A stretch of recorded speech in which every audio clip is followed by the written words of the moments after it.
سامعین محترم، میرے عزیز دوستوں، بزرگوں، نوجوان ساتھیوں، میں نے اب حضرات کے سامنے قرآن مجید فرقان حمید کی ایک آیت تلاوت کی ہے۔ میں بغیر کسی تمہید کے اپنی بات کا آغاز کرنے لگا ہوں۔ میرے مسلمان دوستوں، بھائیوں، اللہ رب العزت کی ہم سب پر بہت بڑی کرم نوازی ہے کہ اللہ رب العزت نے ہمیں امام الانبیاء جناب محمد الرسول اللہ بولیے صلی اللہ علیہ وسلم کی امت میں سے پیدا فرمایا۔ اس کائنات کے اندر کسی بھی کلمہ گو مسلمان کے لیے اس اعزاز سے بڑھ کر کوئی اعزاز نہیں ہے۔ اللہ نے ہمیں بہت بڑے اعزاز سے نوازا ہے۔ اس پر جتنا غور کیا جائے گا اس کی حقیقت اتنی ہی ہمارے سامنے کھلتی چلی جائے گی۔ صرف اتنی سی بات پر آپ غور کر لیں کہ نبی علیہ الصلوۃ والسلام سارے انبیاء کے سردار ہیں۔ نبی کی جو امت ہے وہ ساری امتوں کی سردار ہے۔ نبی علیہ الصلوۃ والسلام سارے انبیاء کے امام ہیں۔ نبی علیہ الصلوۃ والسلام کی امت ساری امتوں کی امام ہے۔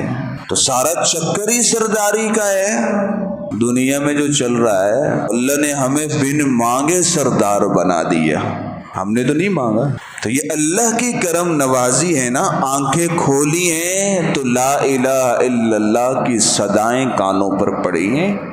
تو اس پر میرے مسلمان دوستو اس اللہ کا شکر ادا کرنا چاہیے۔ اللہ رب العزت نے کسی مجوسی، کسی عیسائی، کسی قادیانی، کسی شیعہ یا کسی اور بد مذہب کے گھر پر آنکھیں نہیں کھلوائیں، ایک حقیقی موحد مسلمان کے گھر پر آنکھیں کھلوائی ہیں۔ مسلمان دوستو، اللہ رب العزت نے نبی علیہ الصلوۃ والسلام کو نبی بنا کر اس دنیا میں بھیجا۔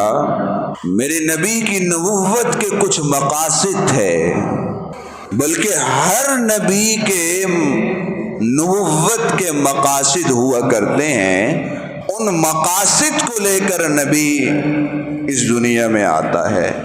اب نبی علیہ الصلوۃ والسلام کی نبوت کے بھی بہت سے مقاصد ہیں، لیکن اس مختصر سے وقت میں چند مقاصد کا تذکرہ کروں گا، اور ان مقاصد کو بیان کرنے کا میرا مقصد صرف ایک ہے کہ جب اللہ نے اتنے پیارے نبی کی امت میں ہمیں بنائی دیا ہے تو اس نبی کے مقاصد کو اپنے مقاصد میں شامل کر کے ہم زندگی گزارنے والے بنے۔ اتنا تو ہونا، پھر اتنا بڑا مقام ہمیں ہمارے نبی نے دیا، ان کے طفیل ہمیں ملا، ساری امتوں کی سرداری، ساری امتوں کی امامت، تو پھر اس نبی کے مقصد کو اپنا مقصد نہ بنائیں تو ہم سے بڑا تو پھر کوئی نمک حرام نہ ہوا۔ نبی علیہ الصلوۃ والسلام کے بہت سے مقاصد ہیں۔ سب سے پہلا مقصد نبی علیہ الصلوۃ والسلام کا وہ یہ تھا کہ نبی علیہ الصلوۃ والسلام نے سب سے پہلے آتے ہی امت کو جو پیغام دیا وہ یہ ہے کہ کئی سارے خداؤں کی عبادت کو چھوڑ کر ایک اللہ کی عبادت کرنے والے بن جاؤ۔ بالفاظ دیگر اس امت کے سب سے پہلے موحد اور توحید کا نعرہ لگانے والے خود حضور علیہ الصلوۃ والسلام ہیں۔ علیہ الصلوۃ والسلام جس معاشرے میں، جس زمانے میں نبی بن کر تشریف لائے، وہ زمانہ ایسا تھا کہ جس میں خدا زیادہ تھے اور پوجا کرنے والے کم تھے۔ خدا زیادہ تھے، پوجا کرنے والے کم تھے۔ ایک بندے کے کئی خدا، یہ بچے دیتا ہے، یہ والا روٹی دیتا ہے، یہ والا مشکلات حل کرتا ہے، اس کے پاس سے بارش ملتی ہے، اس کے پاس سے گرمی ختم ہوتی ہے۔ ایک بندے کے کئی کئی خدا، عبادت کرنے والے کم، خداؤں کی تعداد زیادہ۔ اللہ رب العزت نے نبی علیہ الصلوۃ والسلام کو یہ مقصد دے کر بھیجا کہ جاؤ اور اس امت کو کئی خداؤں سے توڑ کر ایک خدا کا بندہ بناؤ۔ اس لیے کہ بنیادی عقیدہ ہے توحید کا، اگر یہ عقیدہ ہی خراب ہو جائے، توحید کا عقیدہ، تو بیت اللہ میں الٹا لٹک کر 1000 سال عبادت کرے نا بیکار ہے۔ الٹا لٹک کر 1000 سال عبادت کرے، اس لیے کہ بنیاد توحید کا عقیدہ ہے، یہی خراب ہے تو پھر کوئی عبادت قابل قبول نہیں ہے۔ تو میرے مسلمان دوستو، ہمارا مقصد یہ بن جانا چاہیے کہ ہم نے بھی اپنی ہر امید، ہر خواہش، ہر آرزو، ہر کام اللہ کی بارگاہ میں پیش کر کے اس کے حل کی امید اللہ سے رکھنی ہے، کسی بندے سے نہیں رکھنی۔ خود بھی عقیدہ رکھنا ہے، باقی لوگوں کو بھی اسی عقیدے کی طرف دعوت دینی ہے، تاکہ مقصد نبی اور مقصد امتی برابر ہو جائے۔ پہلا مقصد نبی علیہ الصلوۃ والسلام کی نبوت کا، اور نبی علیہ الصلوۃ والسلام کی نبوت کا دوسرا مقصد، ربنا وابعث فیہم رسولا منہم یتلو علیہم آیاتہ وَيُزَكِّيهِمْ وَيُعَلِّمُهُمُ الْكِتَابَ وَالْحِكْمَةَ۔ کتاب اللہ کی تعلیم حضور نبی کریم صلی اللہ علیہ وسلم کے نبوت کے مقاصد میں سے دوسرا مقصد ہے۔ اس لیے کتاب اللہ میرے اللہ کا کلام ہے، یہ میرے اللہ کا پیغام ہے۔ حضور علیہ الصلوۃ والسلام اس کتاب اللہ کے سب سے پہلے استاذ ہیں اس امت کے۔ کتاب اللہ کی تعلیم دینے والے حضور علیہ الصلوۃ والسلام ہیں۔ آج ہم نے تھوڑا سا غور کریں نا، دنیا کے بہت سارے فن سیکھے ہیں، تھوڑا سا غور کریں۔ ہم اردو پر جان کھپاتے ہیں کسی طرح اردو ہمیں آ جائے، انگلش پر جان مارتے ہیں اپنی بھی اور بچوں کی بھی کہ بھئی کسی طرح انگلش آ جائے، کہ معاشرے میں چل رہی انگلش کی ضرورت ہے اس وقت کی، ٹھیک ہے مانتے ہیں، ہونی چاہیے، سب کو سیکھنی چاہیے۔ لیکن میرے مسلمان دوستو، ذرا تھوڑا سا غور کیجئے گا، 1400 سال کا عرصہ گزر چکا، اور میری اور آپ کی زندگی کی نئی 20 اور 30 بہاریں تو گزر چکی ہیں۔ 20 سال سے کم والے مجھے کم نظر آ رہے ہیں ادھر، 50 سال، 60 سال، 70 سال گزر گئے، اور یہ میرے اللہ کا کلام اور پیغام ہے ہمارے پاس۔ سوال یہ ہے کہ ہم نے اپنے رب کے پیغام کو کتنا سمجھا ہے؟ ہمارا دوست ہمیں کوئی پیغام بھیج دے نا، اور ہمیں وہ پیغام سمجھ میں نہ آئے، تو اس پیغام کو لے کر ہم اس تعلیم کے ماہر کے پاس جاتے ہیں کہ بابا یار، یہ میرے دوست نے میرے پاس پیغام بھیجا ہے، مجھے سمجھ نہیں آ رہا، مجھے بتاؤ اس پیغام کا کیا مطلب ہے، میرا دوست مجھے کیا کہنا چاہ رہا ہے۔ ارے وہ اللہ، ہم سب کا خالق اور مالک، جس اللہ نے ہمیں پیدا کیا، جس اللہ نے ہمیں اتنی نعمتوں سے نوازا، وَإِن تَعُدُّوا نِعْمَةَ اللَّهِ لَا تُحْصُوهَا، کہ اس اللہ کی نعمتوں کو ہم گننا چاہیں تو گن نہیں سکتے۔ اس اللہ کا پیغام ہمارے پاس آیا، زندگی کی 20 بہاریں، 30 بہاریں، 40 بہاریں اس اللہ کی نعمتوں سے فائدہ اٹھاتے ہوئے گزر گئے، لیکن اپنے رب کے کلام کو سمجھنے کی فکر ہی نہیں کی ہم نے۔ یہ پیغام کیا بھیجا ہے ہمارے رب نے ہمارے پاس؟ ایک قدم اور آگے بڑھ کر بات کرتا ہوں. ہم نماز پڑھتے ہیں نا، نماز، اللہ اکبر، یہ ہم نماز پڑھ رہے ہیں، بالفاظ دیگر ہم اپنے رب سے کلام کر رہے ہیں، گفتگو ہو رہی ہے. ہمارا رب ہم سے کلام کر رہے ہیں، ہم اپنے رب سے کلام کر رہے ہیں، گفتگو ہو رہی ہے. میں آپ سے بات کروں، آپ مجھ سے بات کریں، نہ میں آپ کی بات سمجھوں نہ آپ میری بات سمجھیں، دوبارہ مجھ سے بات کریں گے آپ؟ کبھی نہیں کریں گے. ہم اپنی زندگیوں کے 20 30 40 50 سال گزار چکے ہیں، روزانہ 5 مرتبہ اپنے رب سے باتیں کرتے ہیں، ہمارا رب ہم سے باتیں کرتا ہے، پتہ ہی نہیں ہم نے باتیں کیا کی ہیں. میرے مسلمان دوستو، نبی علیہ الصلوۃ والسلام کی بعثت کے مقاصد میں سے دوسرا مقصد تھا کتاب اللہ کی تعلیم. اس قرآن کے سب سے پہلے مفسر نبی علیہ الصلوۃ والسلام ہیں،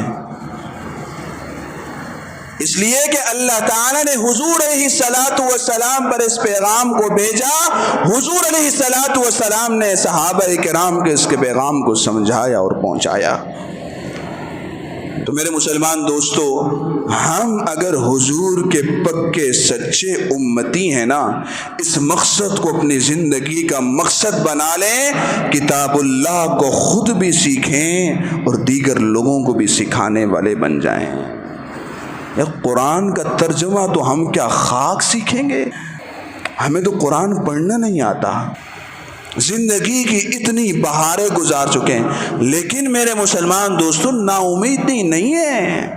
جب تک سانس ہے قرآن سیکھنے کے لیے چانس ہے. قرآن سیکھنے کے لیے عمر کی حد متعین نہیں ہے کہ بچپنے میں سیکھنا ہے، عمر بڑی ہوگی اب نہیں سیکھ سکتے. نہیں بھائی، یہ کس نے کہہ دیا؟ تو سب سے پہلے ہم قرآن کو پڑھنا سیکھیں، اور پھر اس قرآن میں میرے رب نے ہمیں کیا پیغام بھیجا ہے اس پیغام کو سمجھنا سیکھیں. آج ہم نے دنیا کا ہر فن، ہر تعلیم، ہر چیز سیکھ لی ہے، اگر نہیں سیکھا تو یہ قرآن بیچارہ ہے، اسے ہم نے نہیں سیکھا. خدا نخواستہ کل قیامت کے دن اللہ رب العزت ہم سے پوچھ ہی لے، میرے بندے تو نے دنیا میں گاڑیوں کا کام بھی سیکھا، تو نے دنیا میں انجینئرنگ کا کام بھی سیکھا، تو نے دنیا میں ڈاکٹریٹ کی تعلیم بھی لی، تو انجینئر بھی بنا، تو پروفیسر بنا، تو نے کاروبار میں بڑی مہارت حاصل کی، تو ہر چیز میں ماہر تھا، میرا قرآن کتنا سیکھا اور کتنا سکھایا؟ ہم میں سے ہر شخص اپنے گریبان میں جھانک کر اپنی حیثیت کو جانچ سکتا ہے کہ میں کہاں کھڑا ہوں. تو یہ دوسرا مقصد تھا. پہلا مقصد توحید کی دعوت، دوسرا مقصد حضور علیہ الصلوۃ والسلام کی بعثت کا کتاب اللہ کی تعلیم، وَيُعَلِّمُهُمُ الْكِتَابِ. تیسرا مقصد والحکمہ.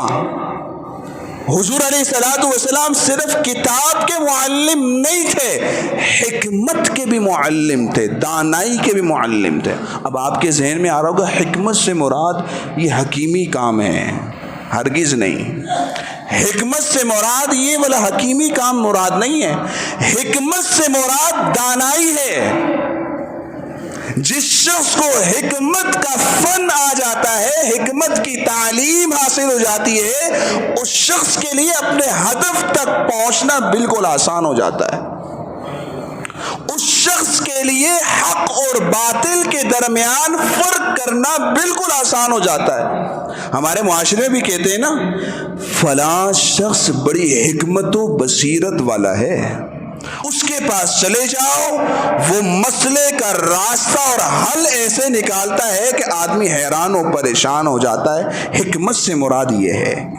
حکمت اور بصیرت والا انسان کبھی شر نہیں پھیلاتا، اس کے ہاتھوں ہر وقت خیر ہی پھیلتا ہے. میرے مسلمان دوستو، حضور علیہ الصلوۃ والسلام کی بعثت کے مقاصد میں سے تیسرا مقصد تھا حکمت کی تعلیم.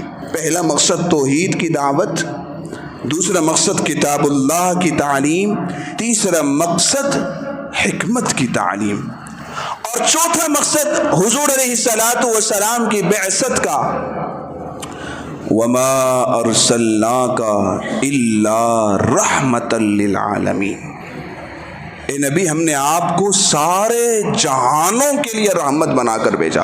اگلی بات کرنے سے پہلے ایک بات کہتا جاؤں، قرآن مجید کی اس آیت سے حضور علیہ الصلاۃ والسلام کی ختم نبوت ثابت ہوتی ہے، اس لیے کہ اللہ تعالیٰ نے فرمایا وما ارسلناک الا رحمۃ للعالمین، اے پیغمبر ہم نے آپ کو سارے جہانوں کے لیے رحمت بنا کر بھیجا۔ جب سارے جہانوں کے لیے رحمت حضور کو بنا دیا تو پتہ چلا حضور کے بعد کسی اور نبی کی ضرورت ہے ہی نہیں۔ اس لیے حضور علیہ الصلوۃ والسلام نے فرمایا بعثت انا والساعۃ کہاتین، مجھے اور قیامت کو اس طرح بھیجا گیا ہے جیسے میری یہ 2 انگلیاں ہیں، جیسے ان 2 انگلیوں کے درمیان کوئی فاصلہ نہیں ہے، کوئی تیسری چیز نہیں ہے، میرے اور قیامت کے درمیان کوئی تیسرا نبی نہیں ہے، میں ہوں اور میرے بعد فوراً قیامت ہے، کوئی نبی نہیں آئے گا۔ میرے مسلمان دوستو، حضور علیہ الصلوۃ والسلام کی بعثت کے مقاصد بیان ہو رہے تھے۔ چوتھا مقصد حضور علیہ الصلوۃ والسلام کی بعثت کا، سارے جہانوں کے لیے رحمت۔ جب میرا نبی ہے تو پھر ہم بھی سارے جہاں والوں کے لیے رحمت بن جائے نا۔ محمد الرسول اللہ والذین معہ اشداء علی الکفار رحماء بینہم، محمد اللہ کے رسول ہیں اور جو ان کے ساتھی ہیں وہ کافروں پر تو سخت ہیں، آپس میں بڑے رحم دل ہیں۔ آج ہماری گنگا الٹی بہ رہی ہے، الٹی۔ ہم اوروں کے لیے بڑے رحم دل ہیں، بڑے اخلاق والے ہیں، بڑے صاحب ہیں، لیکن اپنوں کے لیے جلاد ہیں، جلاد۔ اپنوں کے لیے ہم آنکھوں کا کانٹا ہیں۔ میرے مسلمان دوستو، اگر ہم حضور علیہ الصلوۃ والسلام کے پکے سچے امتی ہیں نا، ہم آپس میں شیر و شکر ہو جائیں، آپس میں ایک دوسرے سے محبت کرنے والے ہو جائیں، آپس کی نفرتوں کی دیواروں کو گرا کر محبت کی فضا پیدا کرنے والے بن جائیں۔ اوروں کا نہیں کہہ رہا، میں ایسے کئی لوگوں کو جانتا ہوں جو ایک ماں اور ایک باپ کی اولاد ہیں، لیکن آپس میں ایک دوسرے کا چہرہ دیکھنا گوارا نہیں کرتے۔ اوروں کو کیا گرا ہے؟ میرے مسلمان دوستو، حضور علیہ الصلوۃ والسلام کے پکے سچے امتی اور حضور کے مقاصد کو اپنے مقصد میں شامل کرنا چاہتے ہو، رحماء بینہم، آپس میں پیار و محبت کی فضا پیدا کر لو۔ حضور علیہ الصلوۃ والسلام کی بعثت کے مقاصد میں سے سب سے اہم مقصد، جو باقی بھی تمام انبیاء کا مقاصد میں شامل ہے، وہ یہ ہے کہ اگر معاشرے کے اندر کسی برائی کو دیکھیں، اس برائی کو نامزد کر کے اس کی برائی کو بیان کرنا اور اس سے لوگوں کو منع کرنا، یہ حضور کے مقاصد میں سے۔ اور صرف حضور کے مقاصد میں سے نہیں، جتنے بھی انبیاء گزرے ہیں 1.25 لاکھ، تمام کے تمام انبیاء کی بعثت کے مقاصد میں سے یہ مقصد شامل ہے کہ اگر معاشرے میں کسی برائی کو دیکھیں، ببانگ دہل اس برائی کا نام لے کر تمام لوگوں کو متوجہ کر کے کہیں کہ یہ کام برا ہے اور اس کام سے ہمارا دین اور ہماری شریعت منع کرتی ہے، لہٰذا ہم سب کو رک جانا چاہیے۔ یہ سچا نڈر بے باک اور مجاہد مسلمان ہے جو برائی کو روکنے کی طاقت رکھتا ہے، برائی کو برا کہتا ہے۔ تو میرے مسلمان دوستو، آج ہم اپنے معاشرے میں کتنی برائیاں دیکھ رہے ہیں۔ آج ہم اپنے بچوں کے اندر برائی کو دیکھ کر نظر انداز کر دیتے ہیں، باقی تو چھوڑا جائے، بچوں کے اندر برائی کو دیکھ کر نظر انداز کر دیتے ہیں، اور پھر جب یہی بچے بڑے ہو کر ماں باپ کے نافرمان بنتے ہیں تو پھر ماں باپ عاملوں کے پاس چکر لگاتے ہیں کہ ہمارے بچے پر کسی نے جادو کر دیا ہے، وہ ہمارے ساتھ سیدھے منہ بات ہی نہیں کرتا، اور کسی عامل نے برا نہیں کیا،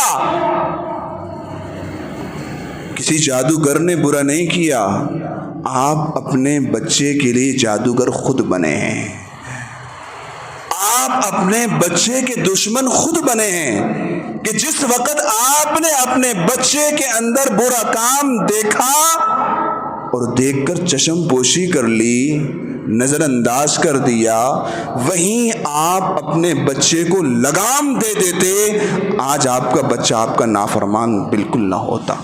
میرے مسلمان دوستو، یہ چھوٹی بات نہیں، انبیاء کے مقاصد میں سے ایک مقصد بیان کر رہا ہوں کہ تمام انبیاء کے مقاصد میں سے ایک مقصد تھا معاشرے کی برائیوں کو دیکھ کر اسے نامزد کر کے اس کی برائی کو بیان کرنا کہ یہ کام برا ہے اور یہ نہیں ہونا چاہیے۔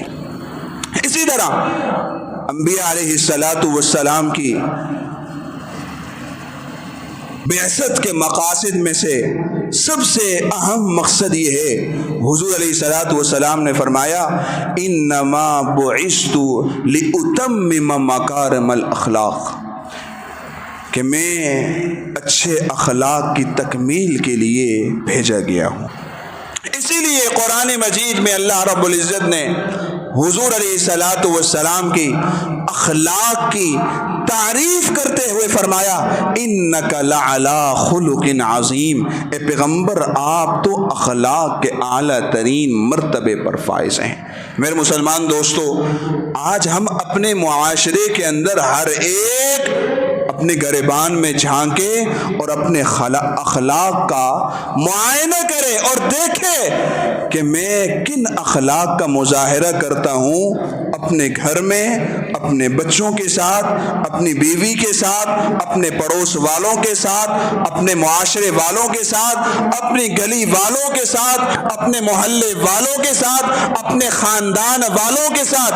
اگر ہم اچھے اخلاق کا مظاہرہ کر رہے ہیں تو پھر تو میرے مسلمان دوستو ہم نبی کے مقصد کو پورا کر رہے ہیں۔ اگر ہمارے اخلاق بہترین نہیں تو میرے مسلمان دوستو ہم نبی کے مقصد کو پورا نہیں کر رہے۔ اللہ تعالی ہم سب کو سمجھنے کی اور عمل پیرا ہونے کی توفیق نصیب فرمائے۔